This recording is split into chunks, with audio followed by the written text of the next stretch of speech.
जगन्नाथଙ୍କ କାହାଣୀ ଏହିପରି ଗୋଟିଏ ମନ୍ଦିର ଯେଉଁଠାରେ ଧାତୁ ଅଥବା ମୃଣ୍ମୟ ମୂର୍ତ୍ତି ବଦଳରେ କାଷ୍ଠ ନିର୍ମିତ ବିଗ୍ରହମାନ ପୂଜା ପାଆନ୍ତି।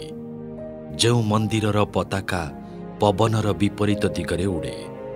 ଦିନରେ ଯେଉଁଆଡ଼ୁ ଖରା ପଡ଼ିଲେ ବି ମୁଖ୍ୟ ମନ୍ଦିରର ଛାଇ ଦେଖାଯାଏନି ତଥା ନିକଟସ୍ଥ ସମୁଦ୍ରର ଶବ୍ଦ ମନ୍ଦିର ମଧ୍ୟରେ ପାଦ ଦେଉ ଦେଉ ଶୁଭିବା ବନ୍ଦ ହୋଇଯାଏ।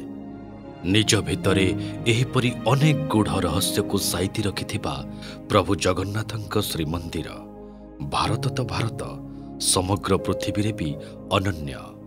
ଋଗ୍ବେଦରେ ବର୍ଣ୍ଣିତ ଚାରିଧାମ ମଧ୍ୟରୁ ପୁରୀ ଜଗନ୍ନାଥ ଧାମ ଅନ୍ୟତମ, ଯାହାର ଦାଣ୍ଡ ବଡ଼ଦାଣ୍ଡ, ପ୍ରସାଦ ମହାପ୍ରସାଦ, ଯାହାର ବାନା ପତିତଜନଙ୍କ ଉଦ୍ଧାର ଲାଗି ଉଦ୍ଦିଷ୍ଟ ପତିତ ପାବନ ସେଇ କଳା ଠାକୁର, କୋଟି ଓଡ଼ିଆର ମଉଡ଼ମଣି ଭଗବାନ ଜଗନ୍ନାଥଙ୍କ କାହାଣୀ ଯେତିକି ରୋଚକ ସେତିକି ଆଶ୍ଚର୍ଯ୍ୟଜନକ ମଧ୍ୟ।